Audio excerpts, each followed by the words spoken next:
happy about this. I think because I actually bought a little bit more hymns this morning, and then suddenly I saw it up 2%, nearly 2%, 1.5%.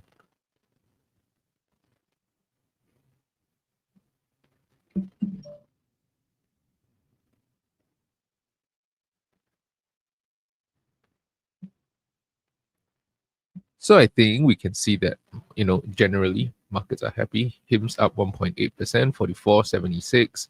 Oscar up 3.6%, 99 reaching past $16. Enphase is up $37. And I think if you just take a look at the indexes on the whole, S&P, the SPY is up 1.4%, NASDAQ up 1.5%, Dow Jones up 1.6%. So generally, the indexes have responded well to what Powell has just told us. The only thing is, usually rate cuts are bullish for the market because they're stimulating the economy. I think the only caveat over here with what we have just heard from Powell is that the premise of these rate cuts is a weakening economy. So I think what's going to happen is that there is likely, after the cut, there might be some uncertainty in the market because the effect of the cuts will only be realized later. So I do still expect a volatility between August and September until we get the rate cuts. We perhaps might have a Santa Claus rally into the end of the year. And then we enter into 2026, and that's where the uncertainty lies. I think no one can know for sure right now whether or not the impacts from the inflation impacts from the tariffs are a one-time thing. And Powell has just told us, right, one time doesn't mean it just happens over 1 month. It happens progressively, but it is basically one whole batch of inflation realized over a couple of months. And so I think the first thing that we're uncertain about going into 2026 is whether or not these inflation impacts from tariffs are really a one-time thing. And despite being a one-time thing, Powell has already said that, it could be seen, the effects of it could be seen across many, many months. And the second thing from there is whether or not the economy really can continue to grow at the same pace it has been doing over the last couple of years. Because with a lot of the economic revisions that came out recently, I think the economy here is basically not in a place where I think we can say that we know for sure what is going to happen, especially with all the revisions in jobs and things like that. So if we do get a weaker economy in 2026, then I would expect the market to see some sort of correction. And yeah, so at least for me, that's how I'm thinking about it at the moment. But I think we'll really see how it goes. So right now, this is day 4 of covering 10 companies in 10 days. And basically, we want to start by talking about, we want to go straight in to talk about the 4th company that we are covering today, which is Enphase. Give me a minute.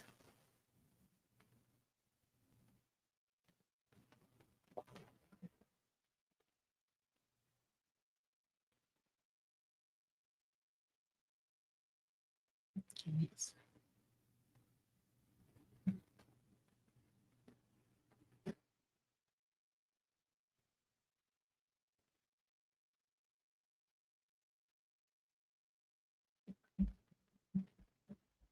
All right.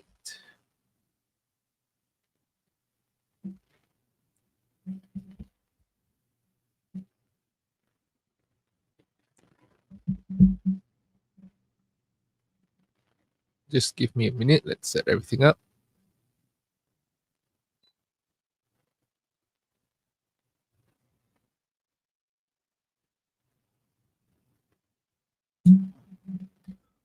Welcome. Today is day 4. We'll be talking about Enphase. Like I said, the first we came live a little bit earlier because before we wanted to talk about this, I was listening to the end of Powell's speech at Jackson Hole. So we're coming in from that.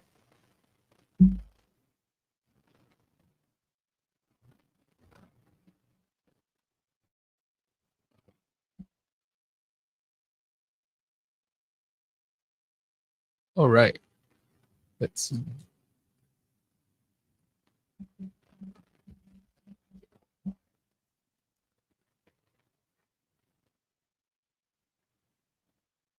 All right, let's take a welcome to the stream.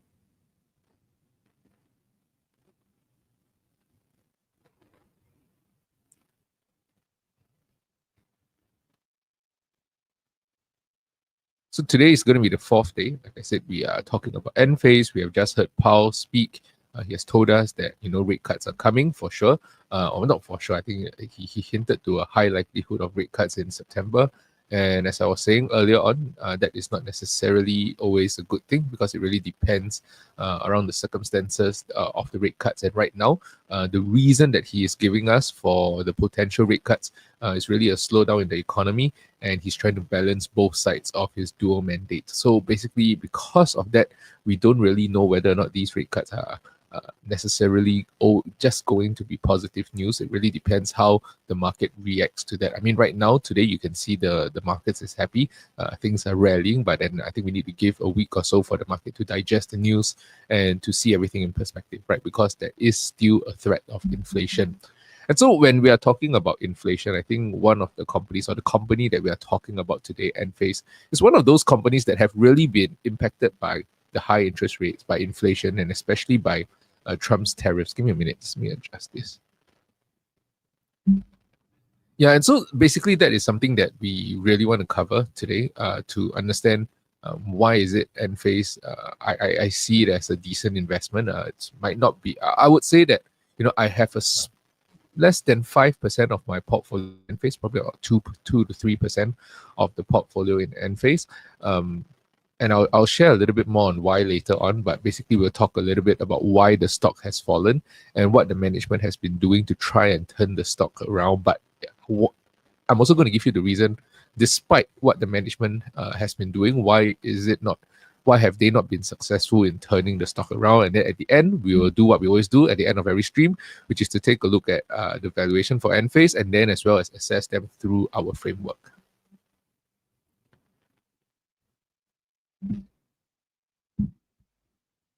All right, just give me a minute.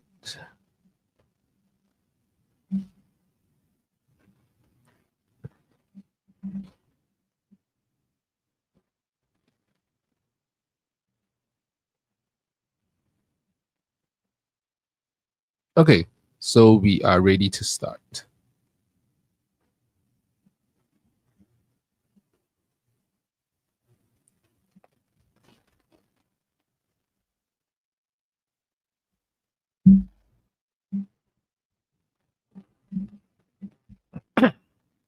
Sorry. All right, welcome. Welcome. This is basically day 4 of covering 10 stocks in 10 days. And today we are basically talking about Enphase. Right, so let's start from the beginning. I think if you really want a detailed breakdown about the entire business of Enphase, I've done a video about them previously. I'll try and find it and link it down in the description below. Right, but I think today we really want to focus on understanding the basics of Enphase business and then to trace the story of why the stock fell so drastically over the last couple of years and why have they stayed depressed despite the stock market actually recovering. And I think we also want to look at some of the steps taken by management. I think yesterday, if you were here for the analysis of C Limited, you would have seen the management take a of steps to basically turn the company around.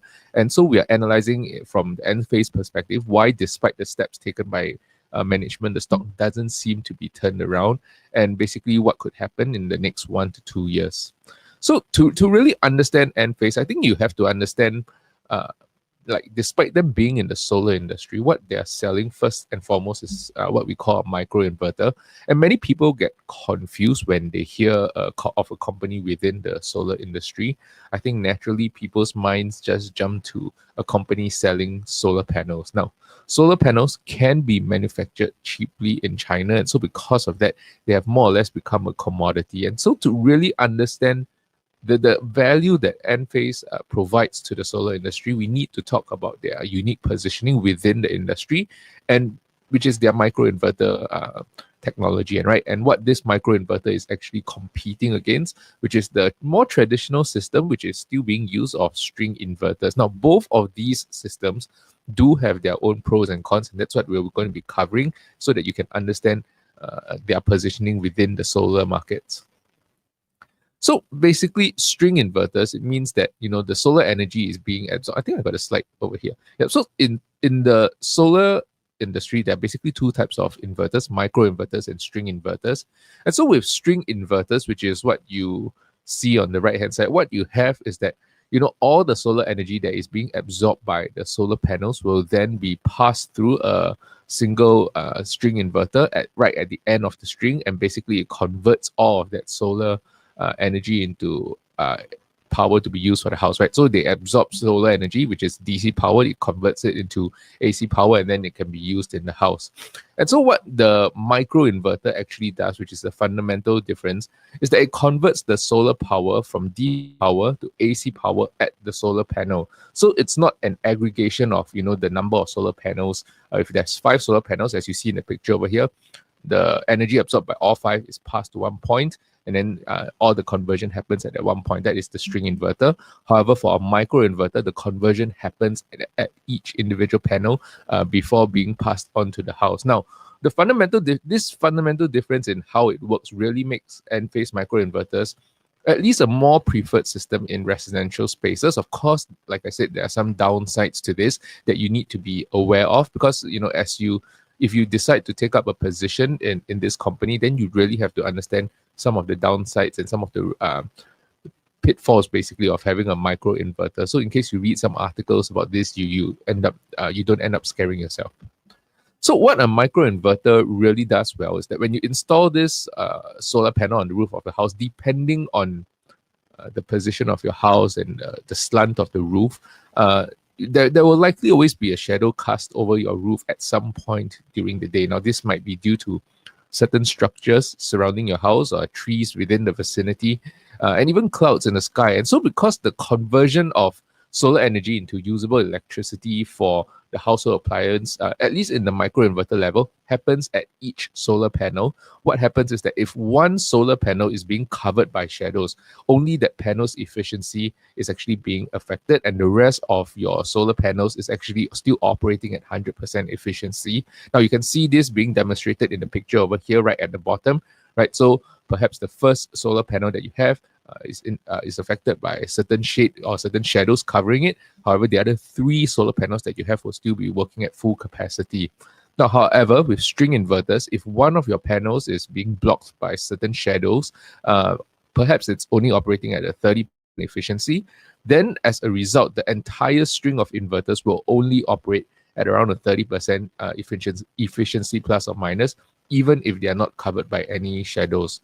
And I think right now, that was the initial argument for people getting into Enphase and why the microinverter technology made such a difference. But at the same time, we also have to acknowledge that right now, today, people that install string inverters also use these things called power optimizers to address some of these issues when it comes to shadows and shade covering parts of the string inverter. In a sense, it doesn't fully offset the issue, but it helps to mitigate against some of these issues and basically closes the gap with microinverters. And so, very simply put, I guess if you use a string inverter, I would say that it's similar to having a single point of failure within the entire solar power system, right? However, with the microinverter, you basically spread out that risk of failure, because if one panel is being affected, the other 3 panels, which are not covered by shadows, but not covered by shade, will still be operating at a lower efficiency than their full capacity. And so I think this is one of the reasons why people, at least in residential areas, prefer microinverters to string inverters. And I think the way that having microinverters attached individually into each solar panel, it leads to a better ability to scale your entire solar system for your house, because the design of the string inverters, usually they're a little bit more limited because the panels have to be oriented in the same direction in order to perform well. Now, however, with the microinverter, then you have the option to really have a more flexible arrangement, and they're able to adjust the orientation of each individual panels to face different angles that are perhaps less shaded, or to take up certain parts of the rooftops, especially for roofs that are a little bit more odd shape. And so this makes it a lot easier for during the installation process to position the solar panels in a way that it optimizes the absorption of solar energy. Now, I think one of the main difference, or one of the things that we have to consider, is really the cost factor when you talk about solar inverters, microinverters, and string inverters. It's definitely cheaper to install a string inverter than micro inverters because you do need to have an individual inverter for each solar panel. However, the lifespan of a string inverter is typically around 10 to 12 years compared to the lifespan of a micro inverter, which at least on Enphase's website, they actually give you a warranty of up to 25 years because it does typically last around 20 to 25 years. So I think when you compare and when you listen to what Enphase has actually told the consumer, one of their main selling points is that, because our micro inverters last for 20 to 25 years, you don't have to actually end up changing your entire system during the lifespan of your solar panels, because the solar panels does also have a lifespan of around 20 to 25 years, and the micro inverters basically work in sync. And when you change the solar panels, you can basically take the opportunity to change the entire system. However, with a string inverter, it's a lot more complicated because halfway through the lifespan of your solar panels, you will end up having to change your whole power system. And because of that, that adds a little bit more complication and complexity to the entire installation process. But I think for me initially, when I took a look at this company, I didn't really understand the thesis behind using a micro inverter, because when you store power, you don't actually store power in the AC. You don't actually store AC power. So if you remember earlier on, I said one of the main benefits of having an inverter attached to your solar panel, it allows the conversion of the solar power energy, which is DC power, to be converted immediately into AC power to be used for your house. So if your house is using the solar power immediately, there's no problems over there. I think the issue comes is when you have to store this power, and this power that we store cannot be stored in AC, and you have to reconvert it back into DC to be stored in the batteries. And so because of that, to me, this adds another layer of in a sense, loss of efficiency, right? So basically, you have it converted from DC to AC at the panel level. It's transferred down to the battery to be stored in DC, so which has to be converted back. And then when you want to use it and you are extracting power from the battery, it basically has to convert from DC back to AC for you to use. So basically, when I was reading certain papers, I didn't really go super in depth into each and every paper, but the primary understanding is that, when you use a micro inverter, generally you tend to get 86 to 87% kind of efficacy in terms of electrical conversion, whereas the string inverters tend to have over 90%, around 90. I think the quoted number was around 93 or 94% efficacy. So, however, I think there are a couple of ways to think about this as I started to explore the whole solar industry. I think it's to understand it's a game of balance, right? I think a lot of residential solar owners are basically asking themselves, what am I giving up for this extra 7% of efficiency?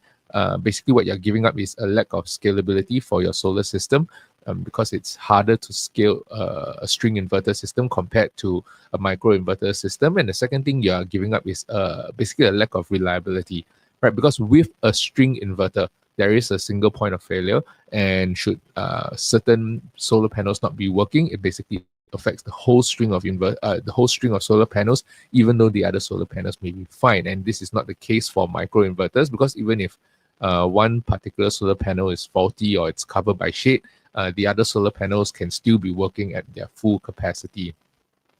And I think on top of this, the whole argument about efficiency is pretty much theoretical, at least in the residential setting. I think if you're talking about in the industrial setting, that's a whole completely different story. But if we're focusing in the residential use cases, then I do think that, this argument of efficiency really holds true in an environment where you can ensure that both sets of inverters can absorb 100% of the sunlight without shade. And in that environment, perhaps the string inverters are slightly more efficient. Now, there is a nuance to that, which I want to discuss later on, because this is something that Enphase has done as well to close that gap with the string inverters. However, the fact of the matter is that when you install solar panels on the rooftop of houses, there is definitely at some time or other during the day going to be different forms of shadows that are being cast over the solar panels. And the string inverter basically automatically reduces in efficiency compared to the micro inverters. And I guess what Enphase does is actually quite smart. I mean, similarly, like how the string inverters uses power optimizers to bridge the gap with micro inverters. Earlier on, I was saying that Enphase, what they do is that in their battery pack, I think the IQ10C, they basically built an inverter that reduces this loss. Sorry, where is it? Yeah, this IQ10C.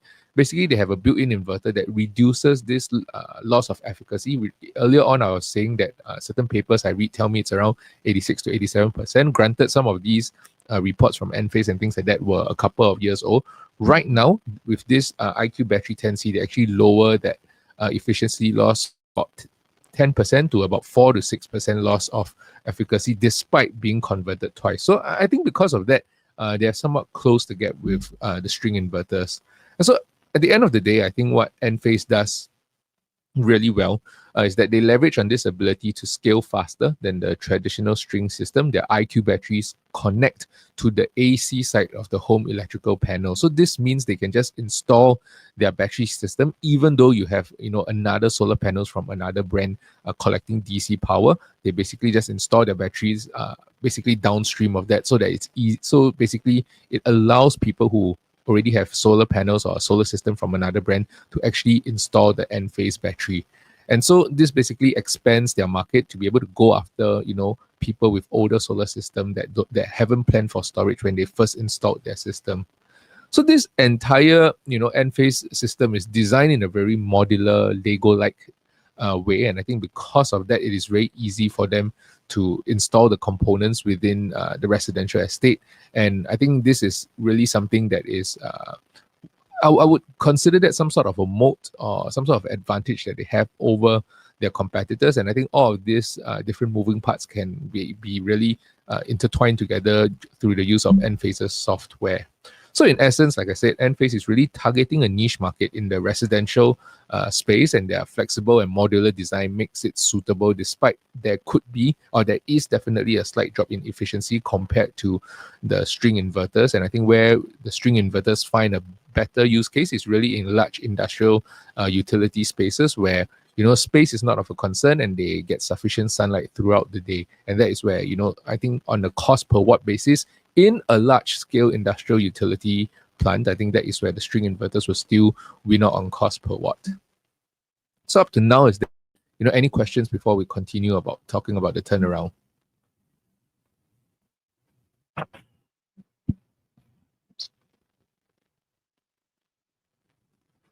Yeah, if not, we'll move on from here, talking about why Enphase stock has fallen so far to date, and then basically how the management is trying to turn this around.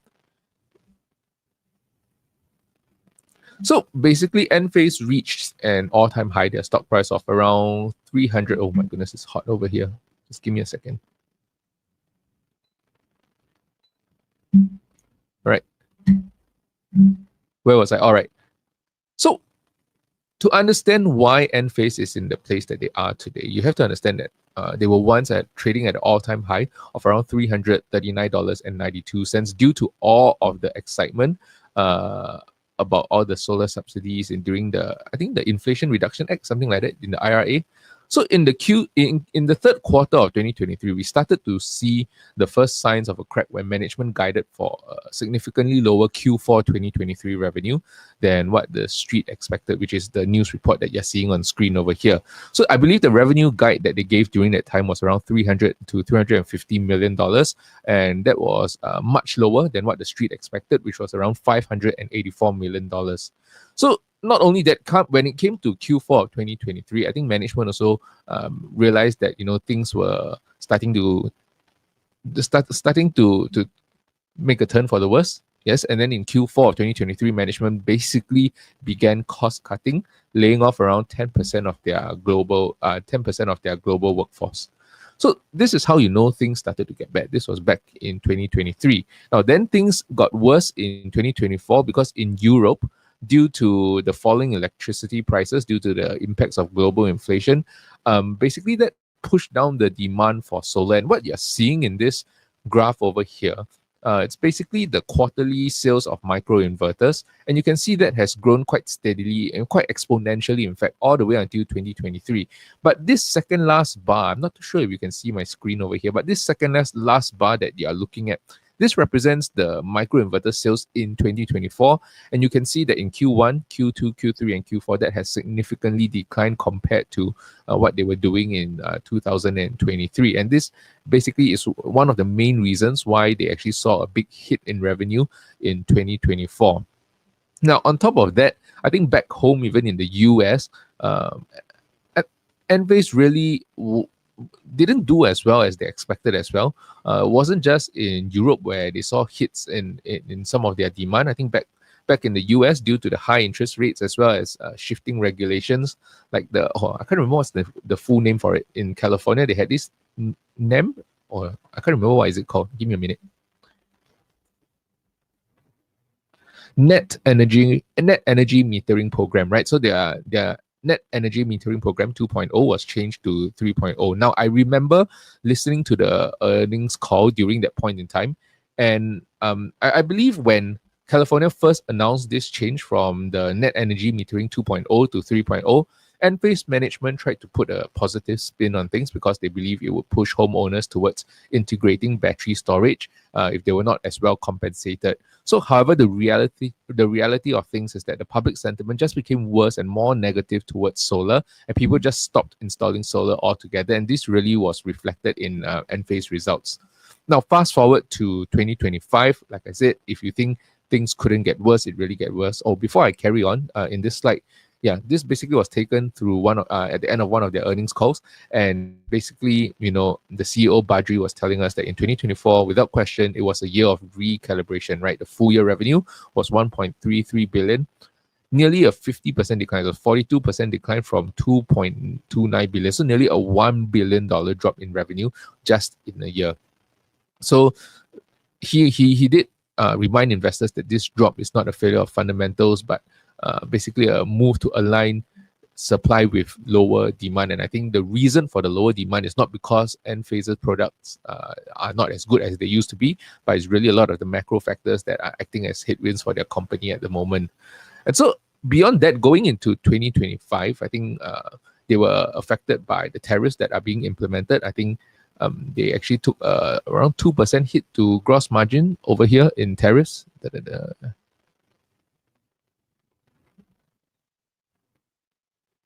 Yeah, but it's not as bad as expected, right? Because of the China tariff. So over here, Baju was telling us the originally proposed 145% tariff on Chinese products was ultimately reduced to 30% in May. As a result, our expected 6 to 8% margin headwind in Q3 has improved to an estimated 3 to 5%, even after accounting for the new tariffs increase on several non-Chinese countries. Right, but in Q2, that was the line above.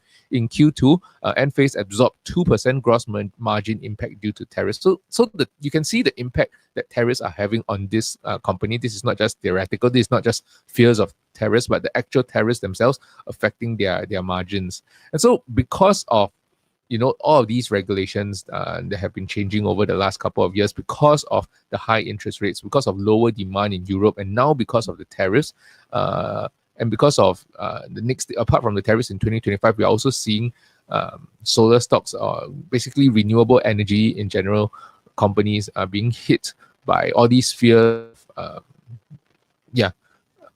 I think some of the Republican tax bill, people are worried that they're going to remove certain subsidies for all these renewable energies. But I think if you see in the next slide, again, I think just a couple of days ago, right, all of these solar stocks actually went up because these sorry, lost my train of thoughts over here for a moment.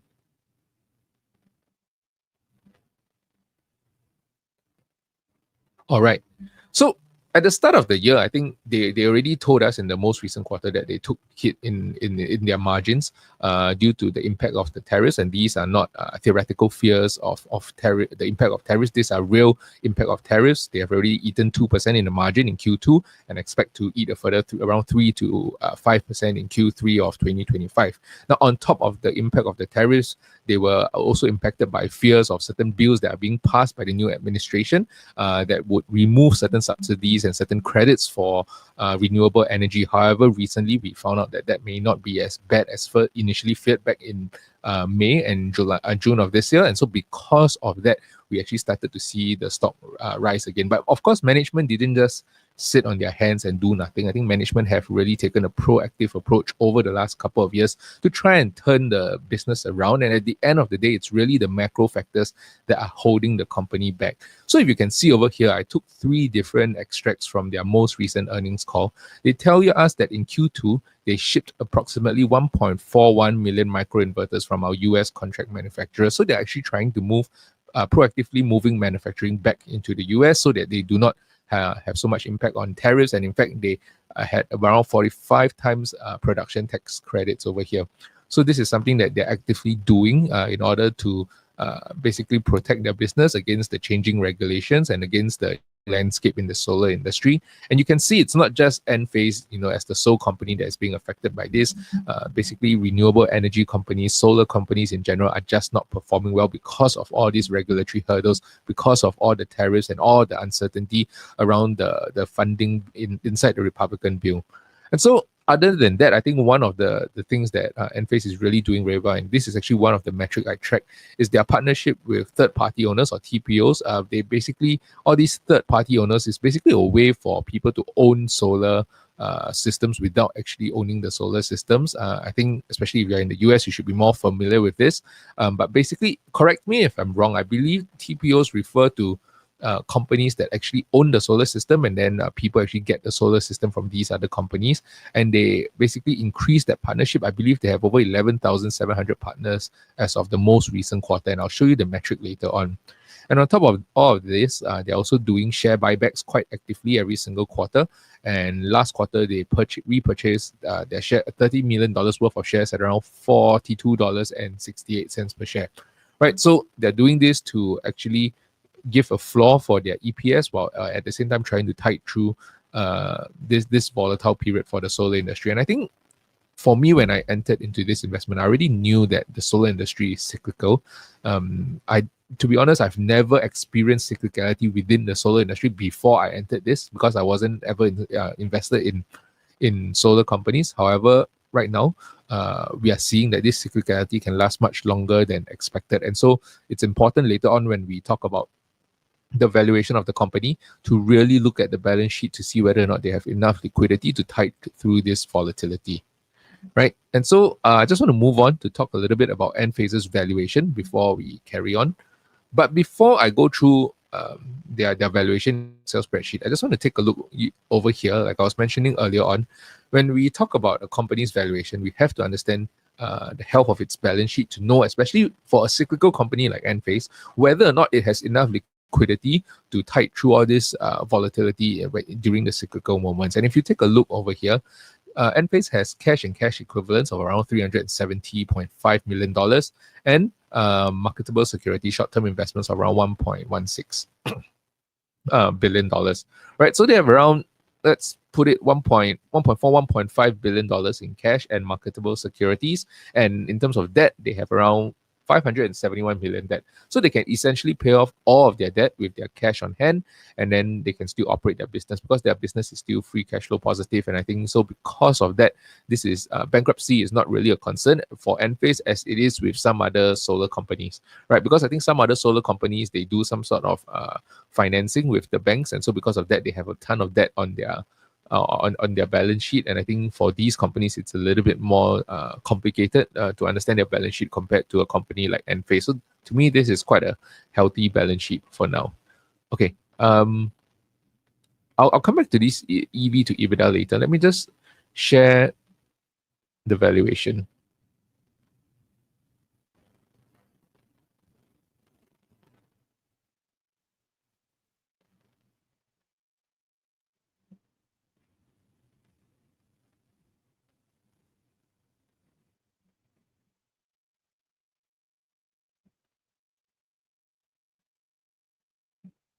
Okay.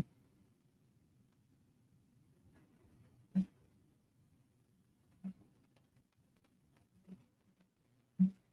me zoom this in a little bit.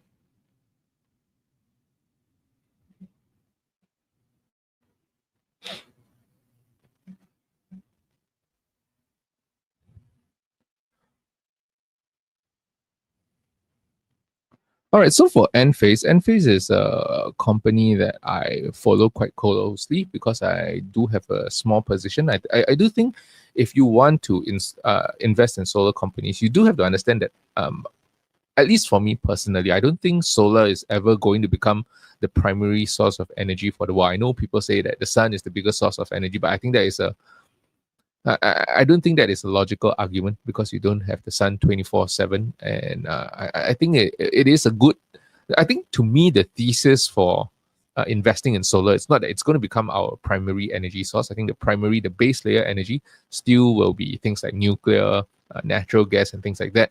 But it does provide a fairly reliable second layer energy, a secondary layer of energy, where it basically helps to make the grid a little bit more reliable, and at the same time it also helps to lessen the load on the base layer of energy for the world. So that is the thesis for investing in companies like Enphase and solar energy. It's not because you think that they are going to become the base layer of energy for the whole world. I think at the moment, the technology that we have, things could change in future. But right now, based on the technology we have, it's still not consistent enough for it to become the base layer of energy for the world. Right, so the total number of installers, this is something I track over here. You can see over the last couple of quarters, they have been steadily increasing this number fairly consistently, and this shows you that there is still demand for the solar systems. However, I think a lot of these installers are just getting ready based on what the comments that you've seen from Badri during the last quarter. A lot of these solar installers are just waiting for regulations to be firmed up before they go out and do all the installations for people. And so because of that, they are more on wait and see mode. However, it's safe to assume that the solar industry is definitely not dead if you look at the pace of growth of the number of installers that Enphase is actually partnering with. In terms of microinverters shipped, you can see they shipped around 1.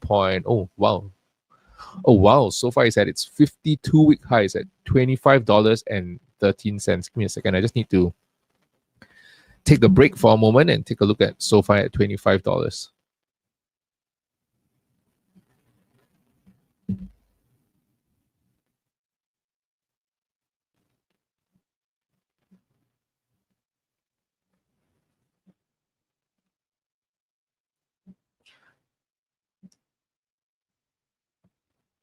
Well, ladies and gentlemen, welcome to SoFi at $25. I think if you have been following the channel for some time, we have been buying down in the 7s and in the 8s, and now we have officially 3x from where we were buying. Okay, so wow, SoFi up 8%. I think based on the news of rate cuts, they're up 8%. Okay, looks like I'm going to have to roll out of my positions. Give me a minute. Yeah, I think I have to roll out my positions over here. Yep. I mean, it's 29th of August. I might just see. Yeah, we'll see how it goes. Not necessarily urgent to roll it out right now, but I think once it hits $26, then I'll start to consider. But you know what? It's always good to have SoFi at these levels. Yeah, I think we've been waiting a long time for this. So, all right, I think I really should sound a little bit more excited than this, but I'm just like a little bit overwhelmed having to do the stream and this happening at the same time. So, all right, so back to the stream. Well, this seems like a pretty bad time to be doing a stream on Enphase when SoFi is reaching $25 when markets are at all-time highs. But anyway, here we are. Thanks for the 4 to 5 people who are actually looking or who are following the stream right now. Now, then you can see microinverters shipped around 1.5 billion. And if you remember earlier on, I said around 1.4 billion were manufactured in the US. So you can see they are taking a very proactive approach to actually protect themselves from the impact of tariffs and at the same time also enjoying whatever subsidies that they still have. The IQ batteries that they announced, they shipped around 190 megawatts. And then in terms of inventory, okay, what I actually do, if like I said, listen to my video that I will share in the link down below of why this is important. But basically this number over here, the inventory turnover ratio, higher the better, right? Because it indicates that you are spending more of your cost of goods sold on buying new inventory. and basically it indicates how fast you're turning over your old inventory. And I think you can see previously, back in 2021, this was in a very healthy range, in the 4 to 5 times range, and I think that is what we want to see. And you can see over the last couple of quarters, this hasn't been very healthy, and so this is something I'm tracking. It's especially important for companies with large inventories, that you want to know that they're turning over their inventories.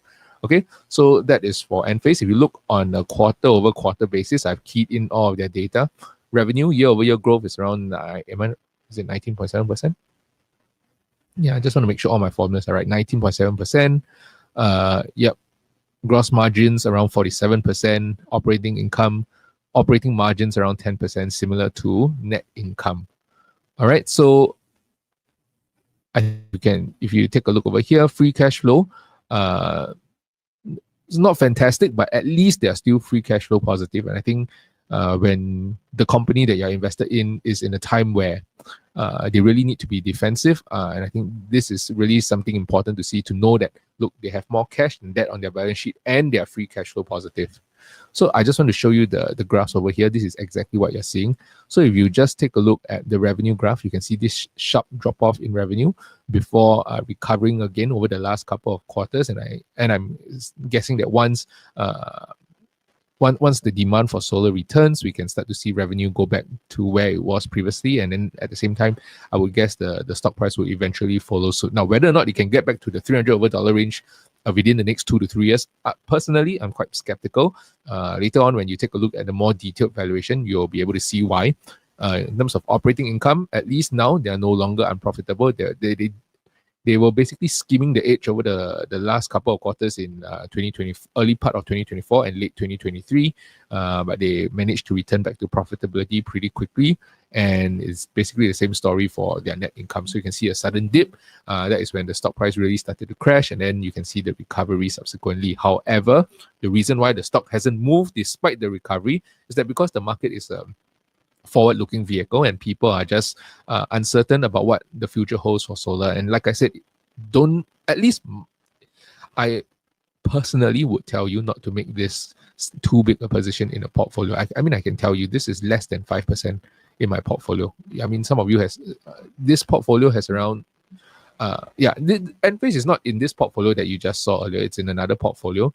And yeah, it's definitely less than, I think it's less than 10%. I have around, less than 5% of the portfolio for sure. So to me, this is not a big problem. Even if it goes down, I have the ability to hold it for the next 5 to 10 years. And I think in the next 5 to 10 years, solar will be fine. But in the next 2 years, right, I'm not too sure whether or not this will be something that is okay. Because if you actually listen to my previous video, one of the things that I said was that because during Trump's first term, Enphase actually did very well, right? So I expected more of the same, but I think it's a lot more volatile. And I think it shows you that, sometimes you don't really know what's going to happen. It may seem like the same scenario is playing out again, but it's not necessarily the case. So you can see over here, their growth of their free cash flow, pretty lumpy. Actually, you can see every single metric, right? There's an exponential increase. And then when the high interest rates started to kick in, there's a sharp decline, and then the stock price basically followed suit. And although now there is some recovery, the recovery is lumpy, and there's no certainty in their future. And so because of that, I think the markets are generally quite, markets are a bit more tentative. I'm so sorry. Can I just ask, because I don't see, are you able to type in the stream, or did I have my settings wrong again?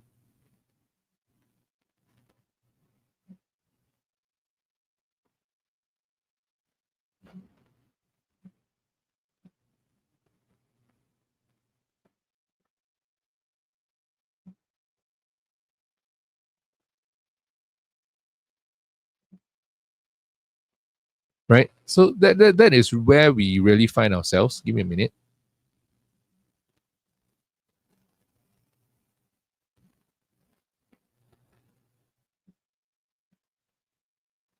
Yeah, and that is where we really find ourselves. So if I move on to the DCF, okay, let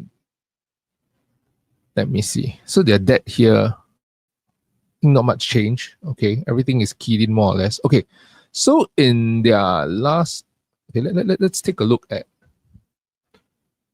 their revenue over the last 12 months.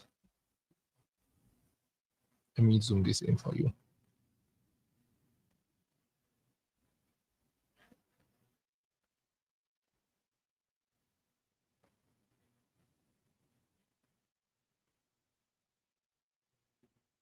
Okay, if I take a look at Enphase revenue on okay, so everything is updated on the trailing. Now, I just want to point out that what you are seeing over here in terms of Enphase's revenue, on the trailing 12 is basically 1.48 billion dollars on a trailing 12 months basis, right? So of course, this could change as we enter into Q3 and Q4, but for now, this is what we are using. They are growing at 11.5%. Where is it? Yeah, 11.5%. I'm expecting more or less the same pace in 2026, and then only starting to grow slightly in 2027, 2028. And I expect the growth to just hover around the low to mid teens kind of level for throughout now to the end of the decade, because I really don't know how cyclical it is, how fast people will adopt solar again. So because of that, I don't feel comfortable doing more than this. Right, in terms of cash flow margins, you can see cash flow margins currently stand at around 27%, 27.8%, which is around 28%. I'm expecting this only to go back up to 30% by 2030. So they can stay at this level of cash flow margin for the next 3 years, which is fine because they are cash flow positive, right? So that this is not going to do their business any harm. CapEx has been quite, CapEx has been quite regular, around the 2% range, other than in 2023. So I'm going to just use 2.5% for the entirety of this time. And then over here, I think earlier on, let me take a look. What was the number that we use for their, okay, this is $370.5 million plus 1159. Is it 1159? Yes, 1159.6. Yeah, okay, so you get it exactly. And then with 130 million shares outstanding, well, using the perpetual approach with around 8.9 times 8.9% WACC, you get a share price of around $88. Now, when it comes to using the terminal multiple approach, I want to show you this. I just want to show you this over here. If you take a look, this is from Fiscal AI. This, you can see the EV to EBITDA for Enphase over the last couple of years, and we are at the lowest point it has ever been. Now, I don't think that they will always stay at this point. I actually expect this to actually tick up a bit. It's a bit hard to draw a line of best fit because this literally just goes up and down. You might say it is around closer to 30 times EV to EBITDA, but I just want to be very conservative and let's just assume it goes back to where it was hovering in the 20 times EV to EBITDA range. Now, even if I do that, right? Even if I do that, let me just show you. Even if I do that 20 times EV to EBITDA, that brings the share price up to $90.12. Now, why is this significant? Because if I average out both methods, you get around an $89.29 price target. The margin of safety here, for me, I'm going to give it a 20% margin of safety. Now, if you remember yesterday, with C Limited, I only give it a 10% margin of safety. The reason is that because the turnaround is complete, now it's just phase 2 of the turnaround. For Nike, I gave it 15% in terms of the margin of safety because Elliot Hill, as the CEO, has already put in place the things that he needs for the turnaround to happen, but the turnaround hasn't played out yet, right? However, for Enphase, we need to give a 20% margin of safety because they have already done the things that they need to turn around the company. But the only problem right now is that what they really, really need to turn around the company is for the macro to turn around to be for headwinds to become tailwinds, and that is completely out of their control. Now, even with a 20% margin of safety, the price target should still be around $71.43, which represents a 92% upside for here. I just want to show you something over here. If I assume they only grow at 5% throughout the year, even then, there's a 41% upside. So to the end of the decade, which means you have to think about this. In 2023, revenues came in at $2.29 billion. What I am assuming is that from now until 2030, they never even get back to that level. They only grow at 5. This year, they might grow at 11.5%, which is around where they are, which means Q3, Q4 will come in at zero growth, right? They're only going to grow at 11.5% for the entire year. And then 2026 onwards, they will slow down to a 5% growth. Now, thereafter, even if you give a 20% margin of safety, you still have 42% upside from here. Like I said, my threshold is usually 50%. However, 42% upside from here, still not too bad if you ask me. Okay, if I tweak this up a little bit, 6%. Oh, we don't. Yeah, okay, let's say we grow at 7% towards the end. Oh, it doesn't. Yeah. So if we assume a 7% growth throughout, then that's how you get to a so-called what something I would consider an investable range. Now, the problem over here is that I think for many of us, if you are like me, you entered Enphase earlier in the $60 to $70 range. And so because of that, perhaps this calculation doesn't really make sense for you, right? Because I know for myself, I think my average on Enphase is around $50 to $51. So it's not a 54% upside for me. It is a 54% upside from where they are today. It is not a 51% upside for me or for you, or you have to only you know your own cost average, right? So it really depends. I think, like I said, this is really a turnaround play that is going to take some time. I think for a lot of the turnaround plays that we have invested in previously, or that we have talked about previously, like C Limited, like Nike, the management could do something to turn the company around because there was something structurally wrong with the company. However, a lot of what we are talking about today for Enphase is really down to the impacts of the macro environments that they find themselves in and the regulatory environment that they find themselves in. And so because of that, I'm going to be a little bit more conservative in terms of what I think and how I project it forward for this company, right? And even at a 10% growth, you just don't grow anymore and barely go back to, yeah, you can see, right? Even at a 10% year over year growth, they were growing, their revenues came in at 2.33.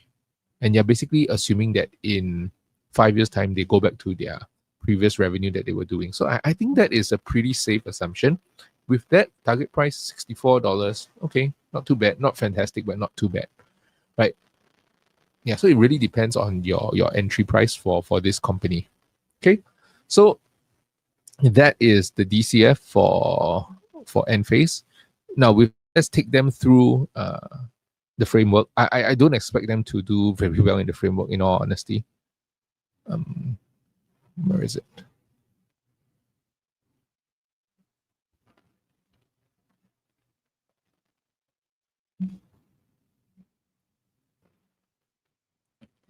What price is SoFi at right now? Have they reached $26? Oh, they're back down to 24.48. Okay, I thought they might have reached 26, but okay. Give me a second.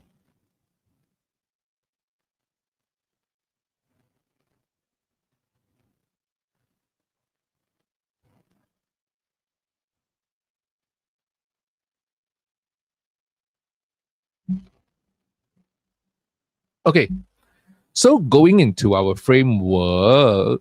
Okay, give me a minute. Then did I got PayPal, I got Nike, I got C Limited. Oh, okay. So right. So I copied the file already. Let me zoom this in. Let me switch my face to the other side. Oh my goodness, this is so confusing because both screens are in front of me. Okay, I need to do right. Like I said, ignore this score. Let's change this. This is about Enphase right now. It's in renewable energy, 37.5. Now, is the TAM 10x of revenue? Okay, now it depends how you look at this. I'm going to show you one. Let me show you one chart over here. If you take a look at this, this will actually tell you that residential solar market is actually $198 billion. But I think this refers to the entire market. But if you're talking about solely micro inverters, I believe it is much smaller than that. Give me a minute. I think I can pull it up somewhere.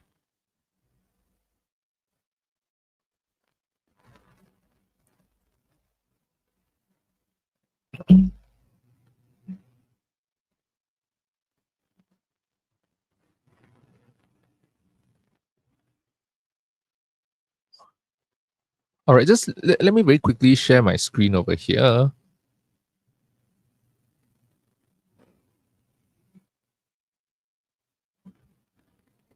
Okay, the global microinverter market size was valued at $4.12 billion in 2024, and it is projected to grow from this level in 2025, 4.78 in 2025 to 15.4 billion. Now, this is an 18% CAGR.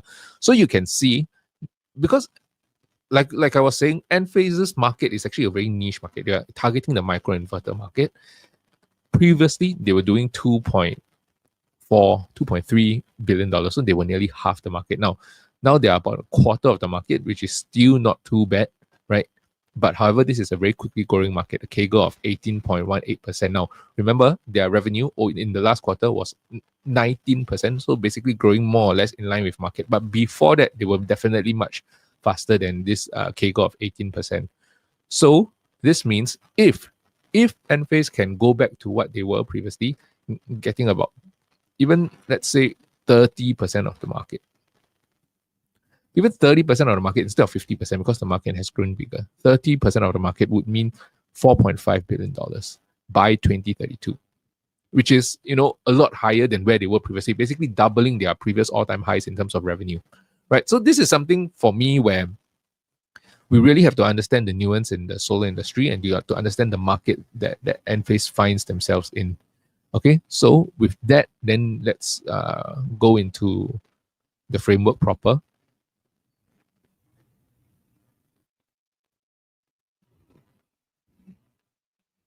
Okay, so let's go into the framework proper. Oh my goodness, my English. Okay, total addressable market is the 10 more. Okay, is the 10 bigger than 10x of revenue? Definitely it is not, because this is such a small market. They are the main competitors over there. 5 to 9x. It's about 2. Yeah, it's around there. So I'll give them a 1 point over here. CAGR is more than 10% with emerging use cases and time for disruption. This one I'll give them full marks, right? Because the TAM is growing. It is a fast-growing TAM.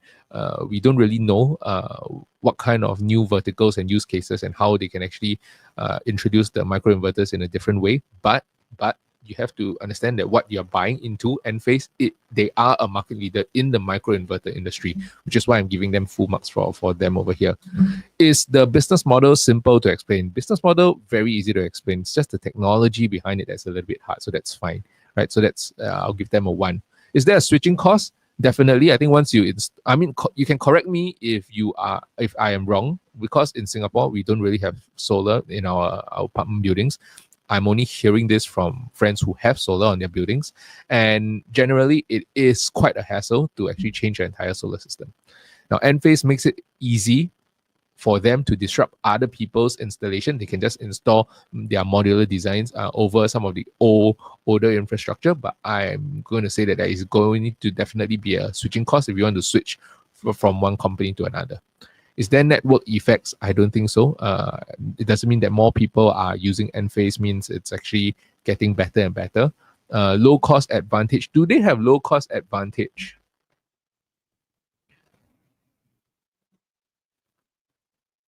Structure. I don't think they technically have a low cost advantage. Yeah, I don't think they have a low cost advantage. There's nothing in their manufacturing that tells me that they have a low cost. Oh, sorry, that they have a low cost advantage over here. I mean, they do have a lot of partnerships with these third party owners and things like that, but that has nothing to do with their manufacturing. They move their manufacturing back to the US to protect themselves against the effect of tariffs, but that is not a low cost advantage. That is something that they are proactively doing to protect themselves against the macro environment. So I wouldn't say that they have a low cost advantage. Hi, Realist. I mean, really, thanks for that. I mean, I'm really trying my best. I've just been doing this for like the last 7 to 8 years. Definitely not as qualified by you by any stretch of the imagination. I mean, I did engineering back in university, and then I was a elementary school teacher for a while before I ran my own business for a bit. Yeah, so I think it's, yeah, I like to read, and yeah, and when I get into like certain technology, I can get quite geeky into it, like understanding, like how I understood SoFi. I like had no banking experience whatsoever. I literally Googled every single term that I didn't understand when I was listening to the earnings call, when I was like reading the transcripts and things like that, and I just found that out along the way. Yeah. Economies of scale, in a sense, yes. I mean, that's within their own manufacturing processes because, if they are building more microinverters, definitely there's economies of scales over there. Regulatory frameworks. Okay, you see, at the moment, technically, they should have a moat in terms of regulatory frameworks, but not under this administration and not where we are right now. That's why I'm going to put no. Intangible assets. I think people that use solar know that Enphase is the brand. Okay, people in the US, please feel free to correct me. I'm just using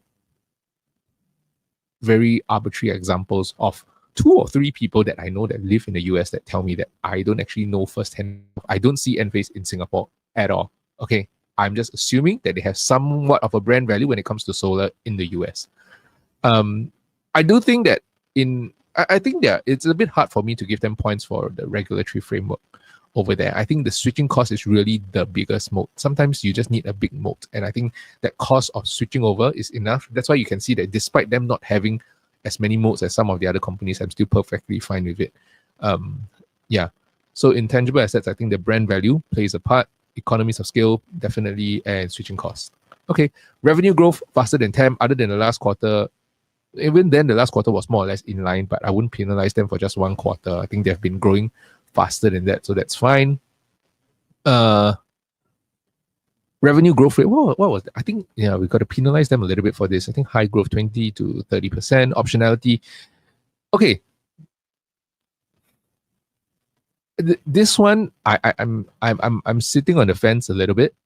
They do have optionality in the sense that they sell microinverters, they sell the batteries, they sell EV chargers, and things like that. So they can add new things within their solar power system. So I don't know how I would consider that. I mean, I guess in a way I would give them multiple scalable revenue streams. Yeah, they can always add new things into their entire system. And the reason why I say that is because I think about like Apple. Apple doesn't have many products as well, but all you need is the iPad, the Mac, and your phone, and then that's it. They have you in their entire ecosystem. Everything you want thereafter, you have to consider, can I sync everything up with my Apple devices? So I guess I'm going to give them full marks for that. No customer concentration. Gross margins relative to industry with stable trends. Oh, I didn't check this. Let's go take a look. Stop screen sharing. Okay, let's go Fiscal AI. Where's my Fiscal AI tab? Okay, they're over here. How did I find ratios relative to the industry previously? Oh, there. I think it's over here, industry. Right. And then you pull up gross margins.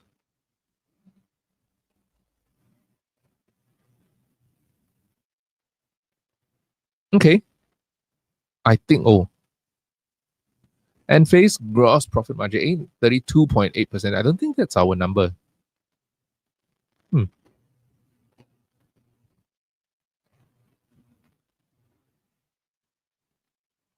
are they comparing Enphase with? Cyrus Logic. Give me a second. Rigetti? No, I don't think so. Let me add some other solar names and then let's see where we end up.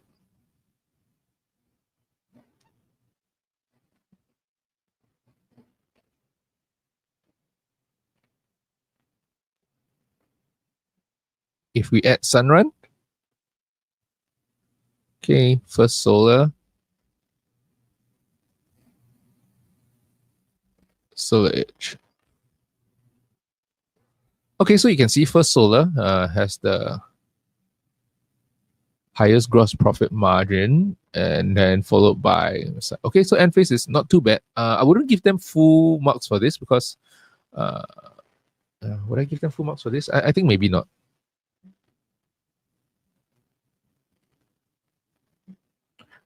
Let me think about this. Oh, sorry, I realized my screen is covering the numbers over here. So if you can take a look, Solar Edge, negative gross profit margins. First Solar, 42.8%. And then what you have, Enphase is over here, 32.8%, right?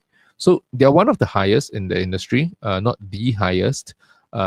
comparatively, but I think it's not too bad. I think I can give them full marks for that. I mean, overall, even if you look at the gross margin trends, where was it?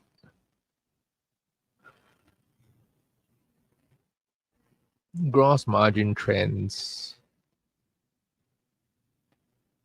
Oh, right, they are. Okay.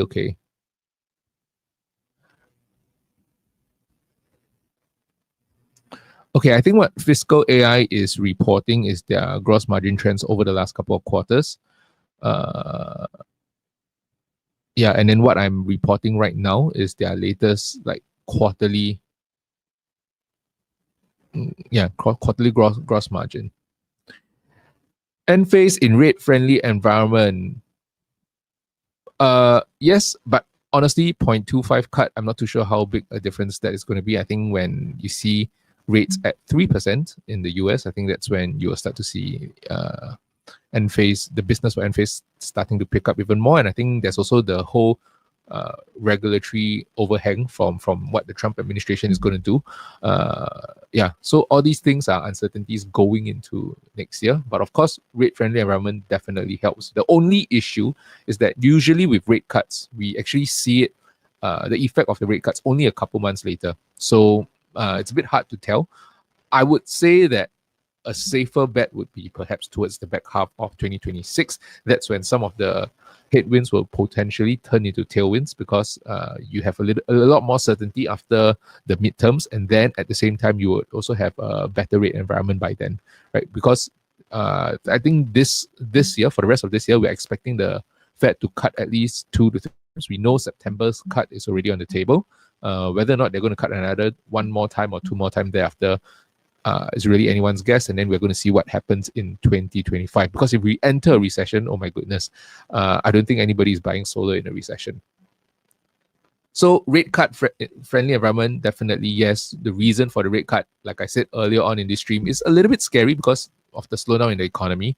If we do enter a recession, that's going to be scary. If we don't, and then we basically nearly reach a recession, but we actually rebound from here, then I think it's perfectly fine. Then, like what you said, in a rate friendly environment, especially in the second half of 2026, I think Enphase can do pretty well, right? But again, like I said, highly cyclical business. I wouldn't recommend putting a large portion of your portfolio in this name. I mean, for me, like I said, it's probably around 3% of the portfolio. All right, let me go back to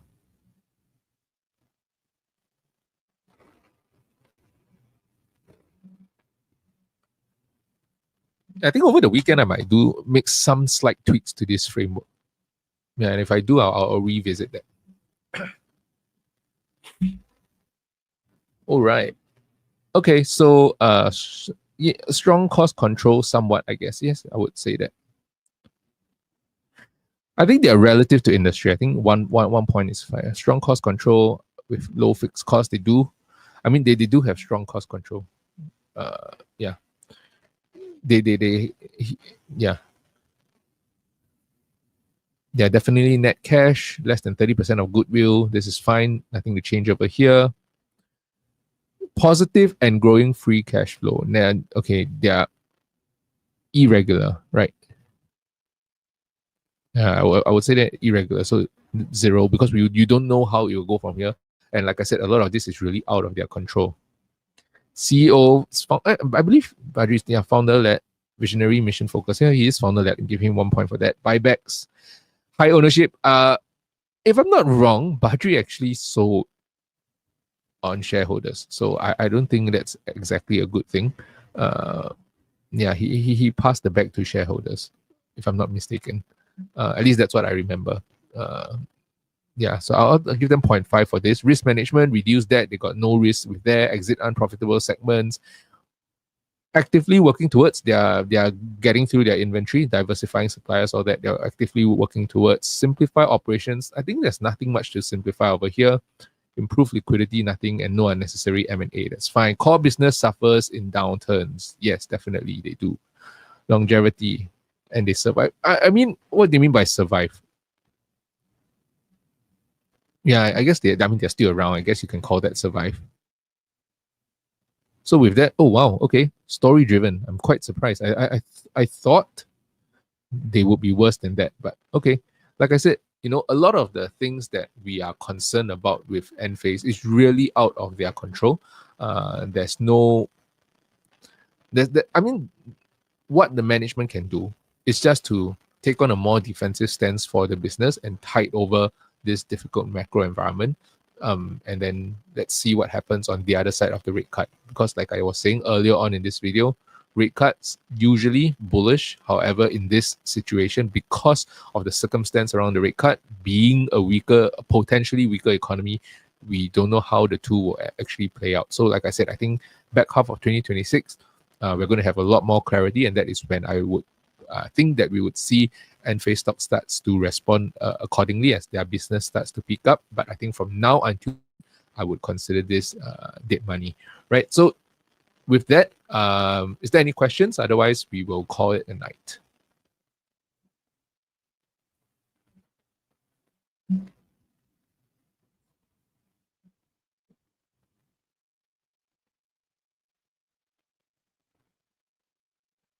Yeah, actually thinking about it, okay, I guess it makes sense that, sorry, I'm just thinking out loud because I'm surprised myself that this scored higher than, I think, Nike, was it, at 19? Yeah.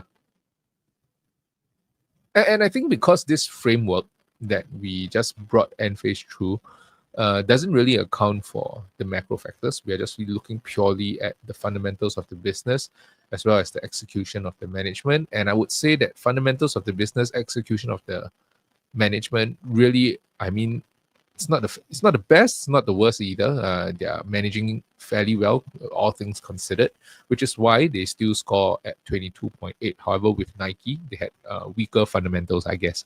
Right. However, with Enphase, the caveat over here, and what this framework cannot account for is really the macro environment, and a lot of the things that we discuss about Enphase really is really highly dependent on how the macro environment plays out in the next 12 to 18 months.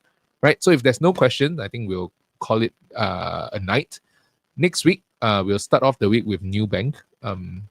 There are 2 additional streams I am hoping to have apart from the 5 that I'm doing every single day. I think yesterday somebody asked me about Grab, so I might want to do that, right? And then the second thing I want to do is actually a Lululemon stream. I've been really, really getting into the company Lululemon, and I really want to compare it with Nike as well as Ons. Now, Ons is actually going to be reviewed next week as well. So I haven't decided whether or not I'm going to combine the Lululemon analysis together with Ons and then look at the 3 companies side by side, Nike, Ons, and Lululemon, or am I going to do a completely separate stream for that? But if I do, that's going to be probably around 8 or 9 p.m. Eastern Standard Time, right? So with that, if there's no questions, I will see you in the next one.